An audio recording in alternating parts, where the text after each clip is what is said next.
Good afternoon. I'd like to thank the chairman and the other members of the Ways and Means Committee for holding this Members' Day. I'm here to discuss the debt limit, which I view as the most unnecessary and disastrous risk to financial stability and the economic recovery of the last 8 years. Over the last 6 months, my staff and I have discussed this issue with various administration officials and some experts in hearings of the Financial Services Committee and in private meetings. In the committee, Secretary Mnuchin responded that he did not support it as a mechanism for controlling spending. And last year and February of this year, he thought that repeal should be one option discussed in the long term. I agree with that statement and hope to advance repeal as one option the committee considers. The debt limit is an artificial fig leaf over the fiscal irresponsibility of Congress. On one hand, the debt limit instructs the administration not to issue debt beyond a certain point, and on the other hand, Congress has continually slashed revenue without paying for it, even as it increases spending across the board. This is like ordering a dinner and then deciding not to pay for it after you've eaten. The contradictions that are inherent here inevitably trigger a crisis with the debt limit. This is not a theoretical problem or a partisan problem. It is an issue that has impacted middle-class families in every congressional district and unnecessarily slowed the economic recovery from the Great Recession. A 2013 Treasury report found that the 2011 Tea Party default crisis found that when the nation approached that debt limit without a clear path to raising it, our economy lost trillions of dollars and the average mortgage in the United States increased by $100 a month. We need to address our debt through the budget process and the tax code and appropriations. Our economy should not endure a market-rocking event because of a partisan fight over an arbitrary number that is not related to economic performance or GDP. I also asked Federal Reserve Chairman Powell about the size of our debt relative to aggregate household net worth, which, by the way, just passed $100 trillion.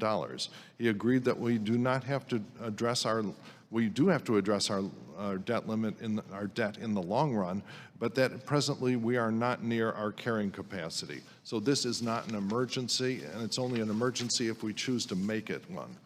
Our failure to provide an adequate revenue to pay for the programs that hardworking Americans need have created serious structural debt problem for us.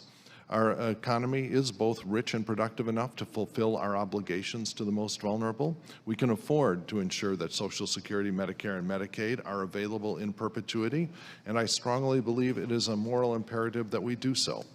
The debt limit has not provided and will not provide the fiscal discipline that we need, but it does cause market problems. Therefore, we should consider other mechanisms for forcing Congress to have real debates about fiscal policy. These could include changing House rules to provide for a privilege of the House for bipartisan budgets that balance, or a Queen of the Hill process that could provide for both votes on either end of the political spectrum, as well as a centrist alternative that could gain bipartisan support. While I appreciate the opportunity to testify here, I'd like to use my remaining time to just bring up briefly two other points. The first thing is that the Congressional Budget Office does not score the distributional effects of tax changes. It is obvious to anyone who thinks about it for a moment that if you give a tax brace to a wealthy person, the macroeconomic effects of that are very different than if you give a tax break to a working class family. And so yet this is not reflected in our modeling. And so we're missing an opportunity to make a tax code that works better for all Americans. Secondly, I would like you to consider, as you pass legislation, to consider addressing the imbalance of payments between the states.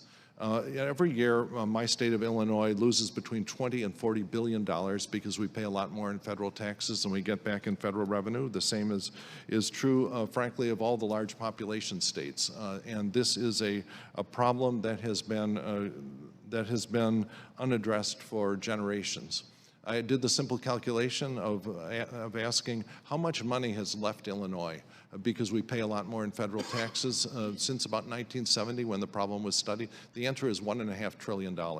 If we had simply been putting this money into a rainy day fund instead of writing a check to the Sun Belt, $1.5 trillion would be in the coffers of Illinois that are not present now. This is not a small issue, and I urge you to look at the lens of the balance between states when you look at your legislation. Thank you all. Yield back. Thank you, Mr. Foster. Now we'll turn to Congressman Lowenthal.